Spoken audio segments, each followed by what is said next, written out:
I am interested in the concept of humanity as the first culture. I'm interested in my place as an African, as a Nigerian, and as someone of black descent. And I'm excited every time that I have the opportunity to represent myself in all of these capacities. The notion of obedience. Dance is the foundation of everything that I am. I am a dancer, a choreographer, a community organizer and strategist. I am the co-founder and artistic director for Dunia Culture Limited and founder of the Art Resource Center Kaduna. For inspiration of dance, from the beginning, dance became an alternative space to deal with a lot of things I was dealing with as a young child, as a young boy, from my community, from my family, who had just lost his dad and his brother. The passion in which I saw, and I knew I was going to learn a lot. I knew I was going to have meaning. It became part of me. So right now in my life, dance is the foundation of everything that I am. So with the kind of work that I've seen that dance did for me over the years, the amount of therapy made me realize that I'm not coming into all of this opportunity for myself or all of these privileges, all of these resources for myself. I wanted to be a conduit, and I found myself finding new ways of representing the ideas that I believe in.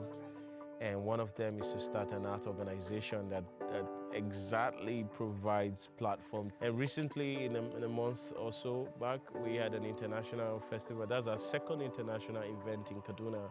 We had a professor from Israel. We had amazing dancers from Germany and from the US, around the country and around Africa, all coming to Kaduna. And I want to provide the same intervention that I get to a lot of also young people around my space, to be able to benefit and see alternative spaces of expressing themselves instead of turning to social vices.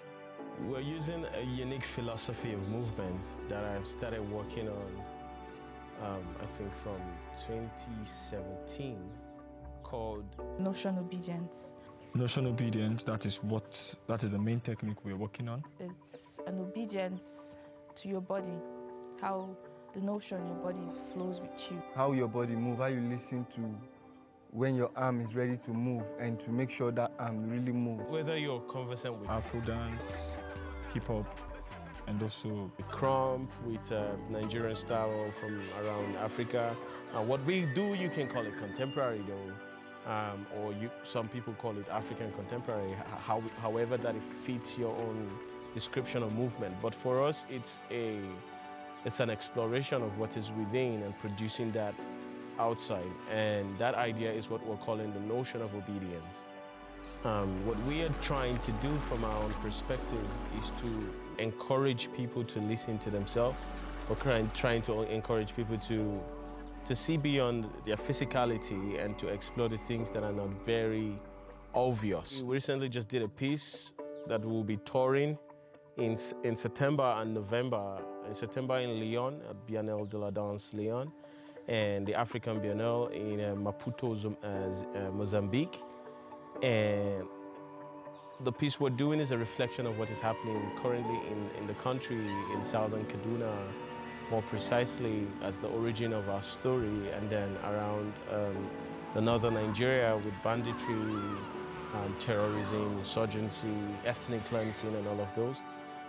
You can call that as one of the impact of the works that we're doing, because now we're providing voice for victims of all of these attacks that may or may not have access to the international media or the international community to be able to paint their story in the originality of the form that is happening. So we consider ourselves as a group of researchers who are not just moving because of the excitement of movement, but moving because the movement has now become a vehicle to convey memory.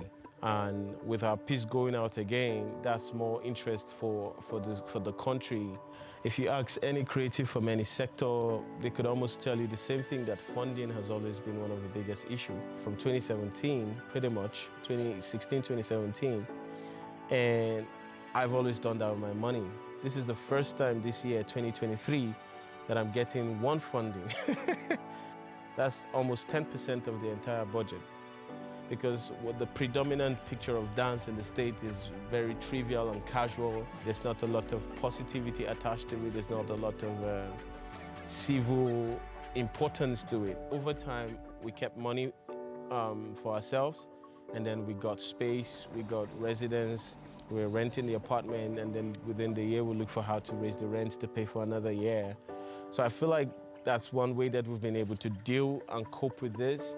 And we're still hoping that like more stakeholders who are willing to put money, who are willing to put time, and all of the resources available to them to develop the industry more.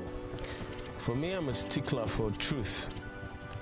So I'm not very interested in skill because anybody can be trained to become skillful. But I'm interested in truth, in passion, in real spirit. My experience. Okay, I've been with this organization for like a year. Yeah, I think so.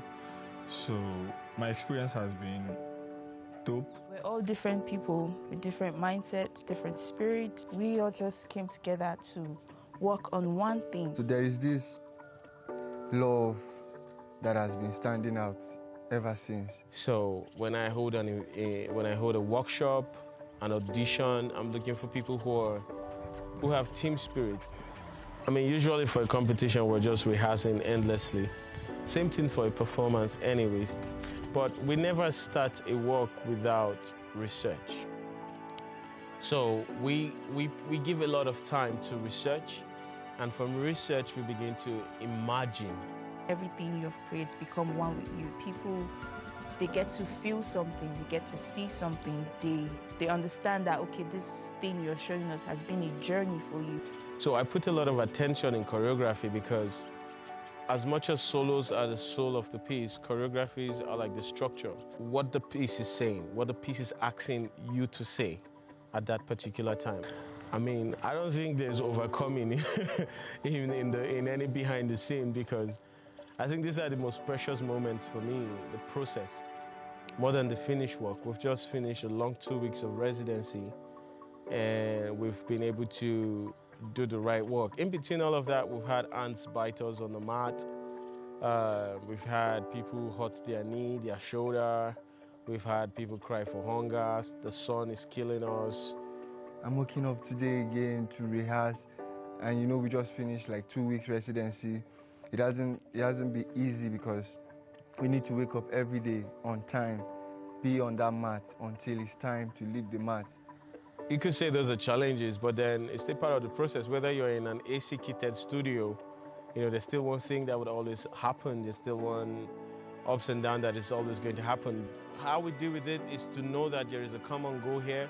We want to produce a dope work, and to produce a dope work, it's going to come with the ups and downs. You get the highs and the lows. And then everybody's in that perspective that like, I should be open and vulnerable.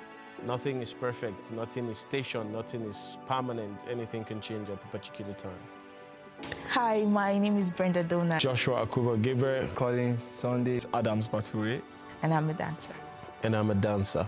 I'm a dancer. I'm a dancer. Peace.